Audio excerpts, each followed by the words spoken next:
Pak, Pak, Pak Rahmat. Halo, Pak Rahmat. Halo, halo. Coba gantian kita ngomong ya. Jadi, ya tolong sedikit apa yang saya ngomong, saya harus ngomong karena tanggung jawab saya ini. Ya. Saya enggak suka marah Pak, tapi kalau sama orang Dayak saya pasti marah, yang enggak benar saya marahin. Jadi, ya. Enggak ada apa-apa.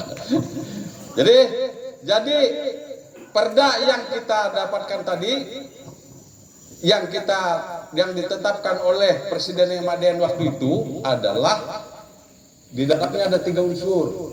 Ada Dewan Adat Dayak, ada Kedamangan, dan ada Batamat. Nanti akan kita uraikan lebih jauh bagaimana konsep operasional bekerjanya ketiga unsur lembaga ini.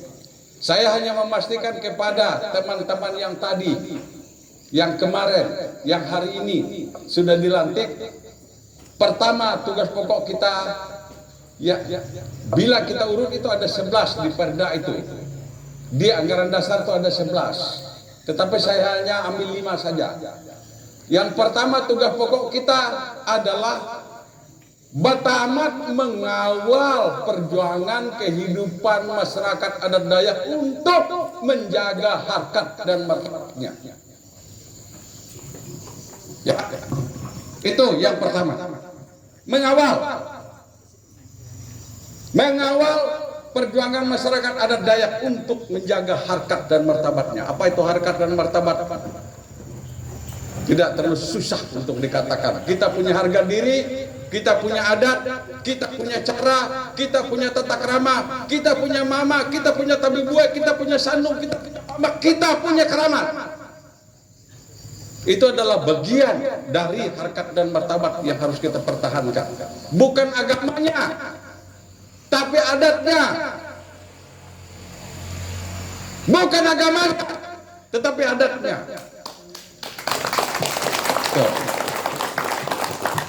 Itu yang pertama tadi. Yang kedua, tugas pokok kita menjaga kearifan lokal kita.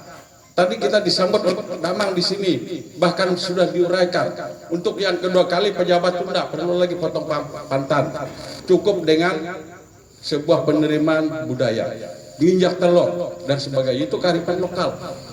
Siapa yang mau melanggar kearifan lokal ini, silakan. Bagi saya sebagai orang Dayak, saya tidak akan pernah berani yang namanya melanggar kearifan lokal saya, karena itu bersiko. Ya. Kalau orang lain silakan. Itu yang kedua. Kemudian yang ketiga, membantu tugas Damang dalam menyelesaikan konflik di masyarakat yang berkaitan dengan mediasi, yang berkaitan dengan sidang adat, yang berkaitan dengan perkawinan, pernikahan, kelahiran. Itu adalah tugas Damang, karena Damang ini adalah hakim adat. Hakim itu tidak diartikan sebagai penyelesaian sebuah konflik saja, tetapi menegakkan semua apa yang menjadi aturan adat kita. Ingat, membantu tugas Damang, bukan pembantu Damang. Ada yang mengartikan sekarang itu bahwa Batamat itu pembantu. Bukan pembantu Pak, membantu. Beda pembantu dengan membantu, beda. Karena ada pengertian bahwa Batamat itu hanya tunggu panggilannya Mantir, hanya tunggu panggilannya Damang untuk bisa bekerja sebagai Batamat. Selebihnya adalah satpam. Tidak. Jadi kita membantu, beda. Kadang-kadang orang tidak mau masuk Batamat, kadang dianggap sebagai pembantu. Harga diri. Tetapi kalau sudah tugas, mau dibilang apa juga oke saja. Gitu. Jadi ada kelemahan masa lalu di mana Batamat ini seolah-olah dianggap sebagai pembantu. Oh, terus terang Pak, saya lulusan Lemhanas Pak. Kalau jadi Batamat jadi pembantu untuk apa? Saya semua kualifikasi di dada saya tidak bohong Pak. Saya penerjun, saya petembak 6 kali timur-timur, semua Nusantara ini saya sudah keliling, dan beberapa negara di dunia ini saya sudah injak. Begitu semua pasukan Indonesia dunia pernah latihan sama saya. Jadi untuk apa kalau saya hanya sebagai pembantu? Itu yang pertama. Itu yang ketiga. Jadi membantu Pak Damang. Mana Pak Damang ya? Pak, jangan segan-segan. Semua proses yang Bapak lakukan ini koordinasi sama Batamang. Sebaliknya saya tidak mengizinkan Batamang melakukan eksekusi keputusan Damang bila Batamang tidak diikutsertakan sejak awal. Ada yang mengartikan lain, tapi Damang sini enggak, saya tidak pernah dengar kasusnya. Pokoknya putusan Damang, Batamang harus ikut. Tunggu dulu. Benar apa enggak nih keputusannya? Kalau tidak diikutsertakan sejak awal, saya larang Pak. Sebab saya pikir hari ini Damang itu tantangan luar biasa. Yang dia lakukan itu tidak semudah zaman dulu. Zaman dulu orang ada persoalan cukup Damang selesai masalah. Hari ini orang pasal positif lah, pasal negatif lah, pasal kultur lah, pasal budaya lah, pasal pembangunan lah dan lain-lain. Jadi tapi Bapak jangan segan-segan untuk membawa Batamang dalam berbagai persoalan. Itu yang ketiga. Jadi membantu, bukan pembantu ya. Hebat memang pendahulu kita menciptakan undang-undang ini. Cuman banyak yang salah mengartikan. Hebat, saya bilang hormat dengan mereka. Ya, perda yang dibuat oleh mereka ini. Disebut lagi Barisan Pertahanan Masyarakat Adat Dayak, bukan barisan keamanan. Bukan barisan keamanan masyarakat adat Dayak, tapi barisan pertahanan masyarakat adat Dayak, berbeda jauh. Itu yang ketiga tadi ya. Kemudian yang keempat, ikut serta dalam menciptakan kenyamanan, keamanan, ketertiban di masyarakat. Tadi Bu Reliasi menyampaikan kata-kata itu dengan sebuah keyakinan dan benar. Ikut serta dalam menciptakan keamanan masyarakat Dayak. Nah, dalam konteks keamanan, tugas ya pokok yang keempat ini, saya mau memastikan Barisan Pertahanan itu bukan tentara Indonesia, tetapi dia adalah tentara adat. Ingat ya, dalam konteks keamanan dan pertahanan tadi, dalam konteks tugas empat. Barisan Pertahanan Masyarakat Adat Dayak itu bukan tentara nasional Indonesia, tetapi dia adalah tentara adat. Yang berikut, Barisan Pertahanan Adat itu bukan polisi negara, tetapi dia adalah polisi adat. Barisan Pertahanan Masyarakat Adat Dayak itu bukan preman jalanan, tetapi dia akan bertindak kepada siapapun yang melanggar harkat dan martabatnya. Dan Barisan Pertahanan Masyarakat Adat Dayak itu bukan satpam, tetapi dia tetap kritis dengan persoalan harkat dan martabat dan adat budaya. Jadi kalau ditanya, apakah kamu polisi negara? Tidak. Apa kamu polisi adat? Ya, saya polisi adat. Ada perdanya, dalam undang-undangnya ada, dalam strukturnya ada, dalam sistemnya ada. Batamang satu komando. Dayak, Dayak, Dayak. Batamang satu komando. Dayak, Dayak, Dayak. Batamang satu komando. Dayak, Dayak, Dayak. Bapak Ibu yang saya hormati, saya tidak akan semangat seperti ini bila tidak didukung oleh kita semua. Sekalipun apa yang saya rasakan, saya sebagai orang Ketingan. Ya, tadi saya lupa perkenalkan diri. Saking semangatnya karena Pak Adianto tuh pembawa itu belum ngalung aku dengan itu. Baru dah aku tuh langsung naik aku apa. Ingat aku perang timur-timur jauh kali aku timur-timur Pak. Menjadi ngalung di kanan, pernah dia pikir buli. Jadi aku semangat lupa aku mandar aku. Jadi aku berketingan. Ya, saya asli Ketingan. Kebalingku tuh asli uluh itu buntoy. Amun Tuhan mengizinkan aku hendak sangerkan dengan ulu pulang pisau.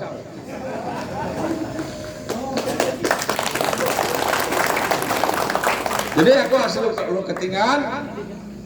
lulusan bara Akademi Militer Akabri behen aku, dan saya sudah saya berada di pasukan khusus ya, pasukan khusus kurang lebih 24 tahun dan sudah menempuh berbagai macam pendidikan.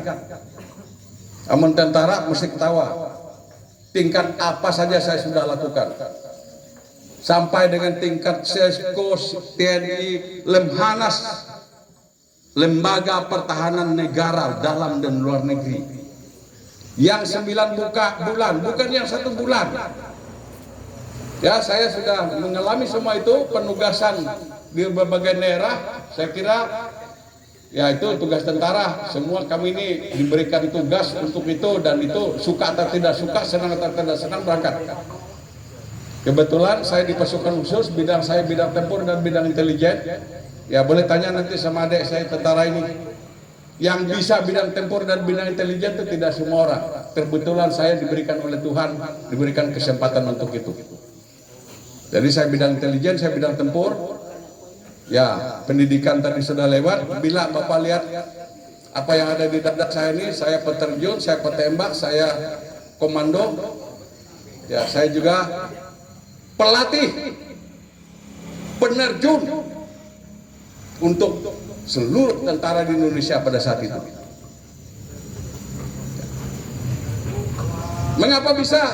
Bukan karena hebat, tetapi karena saya, setiap orang yang mengatakan siapa yang mau bertugas ini saya, siapa yang mau berangkat saya, siapa yang mau ikut saya.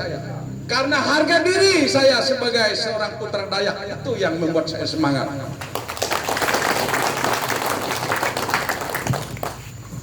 Ya, kebetulan kita diberikan sepenuhnya oleh negara. Saya juga udah pernah terjun perbatasan Korea Utara, Korea Selatan. Moncongnya begini Pak, salah nginjak sedikit, selesai. Ya, jadi saya harus cerita ini, tidak karena soal kesombongan, tetapi saya mau Dayak hari ini bangkit. Kita harus menjadi tuan rumah di sini. Ya. Yang berikut, yang berkaitan dengan kebatamatan, strukturnya batamat. Jadi struktur batamat metutuh teh. Di provinsi itu adalah disebut dengan Panglima Batamat, dan ini staf-stafnya. Ada Pak Julian sebagai penasehat, ada Ibu Rianti sebagai bendahara, ada Bu Epi sebagai kepala serkiat, ada Pak Dedi, kemudian ada Pak Jedianson, dan yang tadi itu ada Pak Effendi Benon. Jadi kami ini adalah pengurus yang ada di pusat, yang di Palangkaraya. Jadi di provinsi itu disebut dengan Panglima Batamat, di kabupaten disebut dengan Komandan Brigade Batamat, di kecamatan disebut sebagai Komandan Zona Batamat, di desa disebut sebagai Tim Batamat. Dalam konteks pakaian dan lain-lainnya nanti kita akan bahas terlebih dahulu. Yang setidaknya dalam konteks seragam seperti ini. Ya, seperti ini dulu. Dan Pak Adriano boleh, dan tim boleh menggunakan tali coach merah, tali coach komandan merah berada di sebelah kiri. Saya ingin Batamat ini gagah, saya ingin Batamat ini hebat. Itu yang menjadi dasar saya menggunakan baret merah ini. Kebetulan saya dari pasukan khusus. Dan untuk menjadi pasukan khusus, maaf aja Bapak Ibu sekalian, saya waktu itu cuma Yuan Rias. Sekarang mungkin adalah 45 orang. Dan begitu dipasangkan baret ini, air mata itu kalau bisa habis. Karena kita ditempa 8 bulan, siang dan malam, untuk menjadi seorang komando. Kami dulu kebetulan kurang lebih 150 orang, yang lulus itu tidak sampai 100. Dan yang mau masuk ke Pasus itu waktu itu dari 210 orang yang diterima itu cuma 23, yang lulus cuma 16. Inilah komando. Jadi menggunakan baret merah ini mungkin semua orang banyak menggunakannya, tapi bagi saya membawa Batamat ini, saya ingin kalian gagah, saya ingin kalian hebat, saya ingin kalian militan. Jadi strukturnya seperti itu, komandan brigade di tingkat kabupaten, kemudian komandan zona di tingkat kecamatan, komandan tim di tingkat desa. Pertanyaannya, apakah di kecamatan bisa 2 komandan zona? Tidak. Untuk brigade di kecamatan itu hanya 1 komandan zona. Tetapi dari provinsi bisa menciptakan atau membentuk zona di wilayah kabupaten dengan sebutannya zona wilayah Kabupaten Pulang Pisau untuk provinsi. Gitu. Jadi apa yang saya buat, apa yang kita lakukan ini adalah sebuah struktur untuk saling backup. Karena pastinya tidak mungkin kita bekerja sendiri untuk menegakkan harkat dan martabat ini. Seorang ahli perang dunia mengatakan, sehebat apapun seorang prajurit, apalagi saya tidak hebat Pak, sekali lagi saya ulangi, sehebat apapun seorang prajurit tidak akan pernah memenangkan perang bila tidak mampu menggunakan kekuatan lokal. Semangat saya ini tidak memiliki arti apapun kepada kita Bapak Ibu sekalian bila kalian tidak mendukung. Batamati, bila Pemda tidak mendukung, bila Damang tidak mendukung, bila Diadi tidak mendukung, bila camat tidak mendukung, bila desa tidak mendukung, sehebat apapun kita tidak akan pernah lembaga adat yang menjadi sokok guru yang menjadi panutan hidup di Kalimantan Tengah ini manakala kita tidak ada kekompakan. Bersama satu komando. Dayak, dayak, dayak. Ya. Jadi